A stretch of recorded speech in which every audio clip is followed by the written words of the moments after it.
La noche puede ser tranquila, silenciosa, incluso segura. Pero a veces, lo que creemos conocer y controlar dentro de nuestras propias paredes puede volverse aterrador.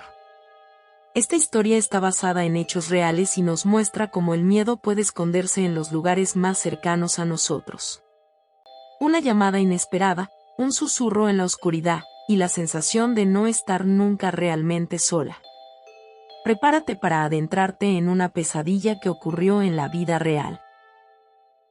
Esa noche nunca supe por dónde empezar a contarla. Tal vez por el sonido de la lluvia golpeando las ventanas, tal vez por ese silencio extraño que parecía haberse instalado en cada rincón de la casa. Vivir sola era algo a lo que me había acostumbrado, o al menos eso me repetía a mí misma. Me decía que el silencio no me asfixiaba, que en los rincones oscuros no había nada, que el timbre repentino del teléfono era solo una casualidad. Pero uno puede repetirse esas cosas una y otra vez y, aún así, la sensación de miedo escondida en el fondo siempre encuentra la manera de salir. Esa noche, cuando el teléfono sonó por primera vez, todo ese miedo reprimido derribó las puertas y me envolvió. No recuerdo la hora exacta, quizás poco después de la medianoche. Tenía un libro a medio leer en las manos y una taza de café frío sobre la mesa. Las gotas de lluvia competían entre sí en el vidrio, y a veces, mezcladas con el viento, producían un murmullo inquietante. El sonido del teléfono retumbó en la casa y di un salto, como si mi soledad hubiera sido de pronto interrumpida. Levanté el auricular. Durante unos segundos no escuché nada, y luego llegó a mi oído una respiración profunda, pesada. Era una respiración lenta, deliberada, como si alguien quisiera demostrarme lo profundo de cada inhalación y exhalación. «Hola», dije, intentando sonar firme aunque mi voz temblaba. No hubo respuesta.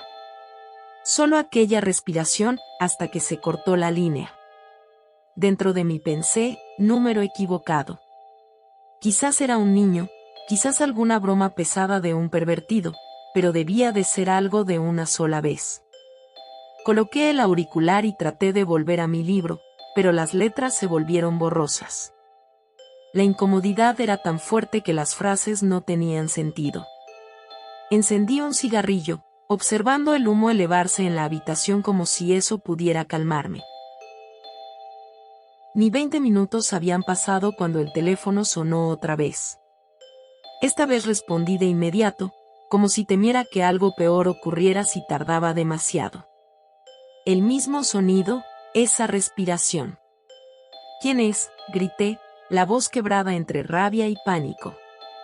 Del otro lado llegó un susurro: «Te estoy observando». Fue como si una cuchilla atravesara mis pulmones. Mis piernas temblaron, mis manos se helaron. Durante un instante me quedé sin aire, sin palabras. Luego escuché una risa corta, sofocada, y enseguida el silencio, seguido del clic de la línea muerta. El auricular casi se me cayó de las manos. Con pánico marqué a la policía. La voz del operador era calmada, distante, mecánica. Me aconsejaron cerrar puertas y ventanas, mantener la calma. Sus palabras sonaban como frases memorizadas, no como ayuda real. Quise creerles, quise pensar que era una broma, pero en lo profundo sabía que no lo era. Esa noche no dormí. Tenía miedo de apagar las luces, dejé la televisión encendida. Me acurruqué en el sofá, pero cada vez que cerraba los ojos, aquella respiración volvía a mis oídos. El susurro repetido: «Te estoy observando». Sentía como si alguien estuviera inclinado junto a mí, murmurando esas palabras al oído. Cuando amaneció, mis ojos estaban enrojecidos y pesados, y aún así la oscuridad no desapareció. Pasaron algunos días en silencio. No hubo llamadas. Creí que estaba volviendo a la normalidad. Pero en la calle, en el trabajo, siempre tenía la sensación de que alguien me seguía con la mirada. No lo decía en voz alta porque sonaba paranoico, pero cada paso me hacía sentir observada. Hasta que una semana después, El teléfono volvió a sonar. Me resistí a contestar, pero el timbre no se detenía, seguía y seguía, hasta tal punto que me parecía un grito dentro de mi cabeza. Al final contesté. La respiración otra vez, esta vez más rápida. ¿Qué quieres de mí?, supliqué. Y la respuesta llegó en un murmullo helado: las cortinas blancas son hermosas. Mis ojos se movieron hacia las cortinas.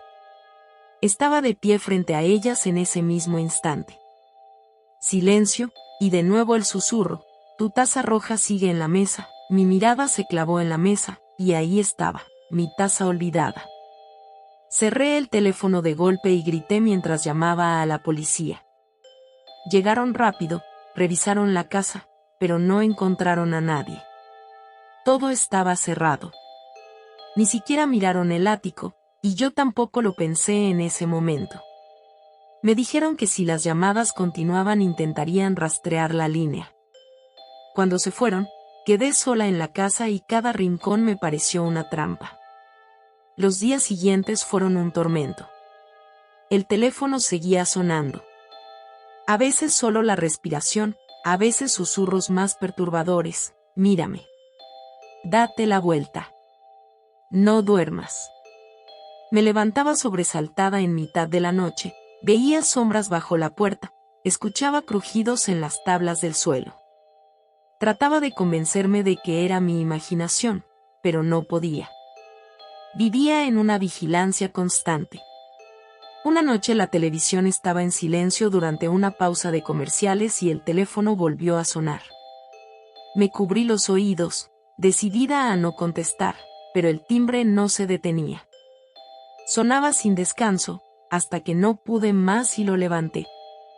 Del otro lado, después de un silencio largo, escuché: te ves cansada.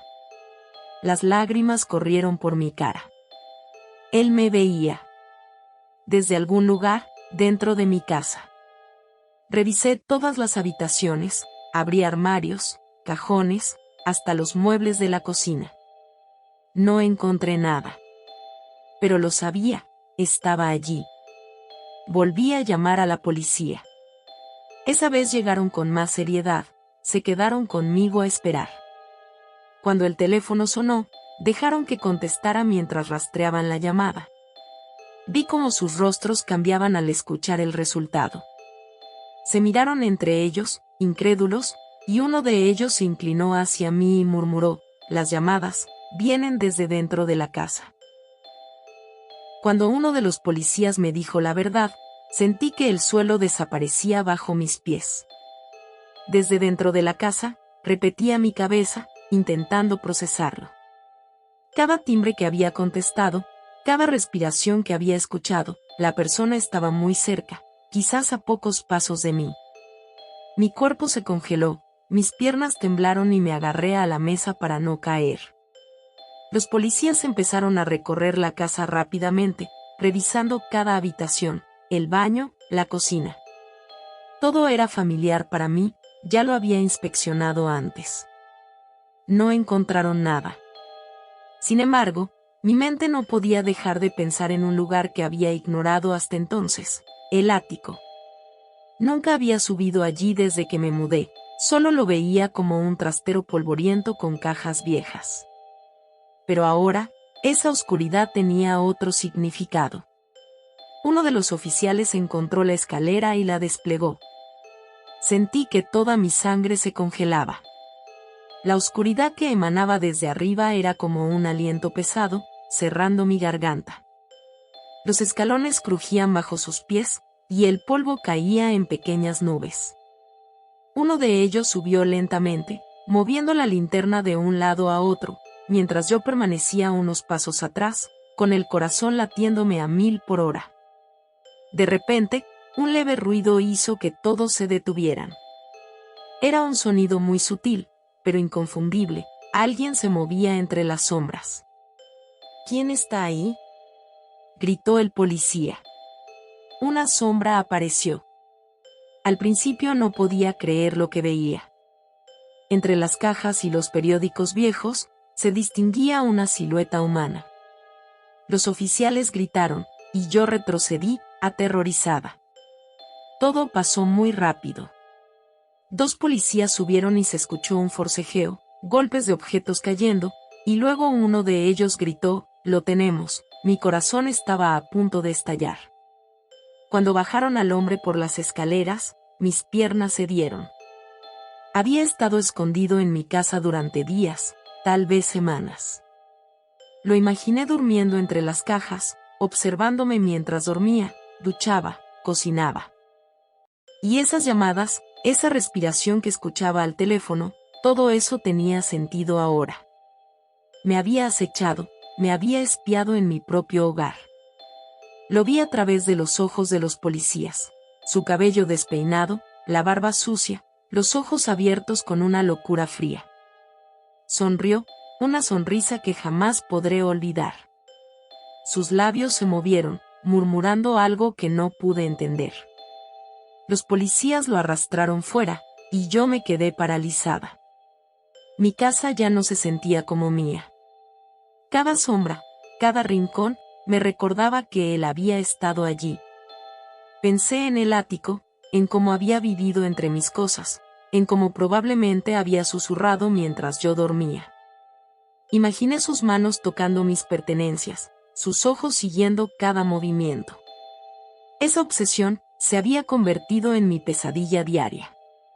Los días siguientes fueron un tormento. Ir a trabajar se volvió casi imposible, y ni siquiera podía hablar con mis amigos. La falta de sueño me había dejado con los ojos hundidos, la mente confusa. Y lo peor, no podía dejar de ver su rostro. La imagen de sus ojos, su sonrisa al ser atrapado, seguía grabada en mi memoria. El policía que lo arrestó encontró en el ático algunas pertenencias, una manta pequeña, latas de comida vacías, trozos de papel con garabatos incomprensibles. Algunas páginas tenían mi nombre escrito, como pruebas de que había estado observándome durante semanas. Ver eso, ver que alguien había registrado mi vida con tanto detalle, me rompió por completo. Todavía, algunas noches, escucho el timbre del teléfono en mi cabeza. A veces es real, a veces solo un eco en mi mente. Levanto el auricular y no hay nadie, pero a veces creo oír esa respiración. Miro mis cortinas, mi taza roja, mi cama, incluso mi espejo de manera diferente. Ya no me siento segura. Mi casa ya no es mía, siento que algo de él quedó aquí, un residuo de su presencia. Cada noche, al apagar las luces y acostarme, me pregunto lo mismo, ¿estoy realmente sola? Algunas pesadillas no terminan al amanecer. Aunque el peligro haya sido detenido, los recuerdos y la sensación de ser observado permanecen. Cada sombra, cada crujido en la casa puede recordarnos que no siempre estamos solos. Esta historia nos recuerda que incluso en la seguridad de nuestro hogar, el miedo puede encontrar su camino. Ten cuidado con lo que escuchas, y con lo que crees que estás solo.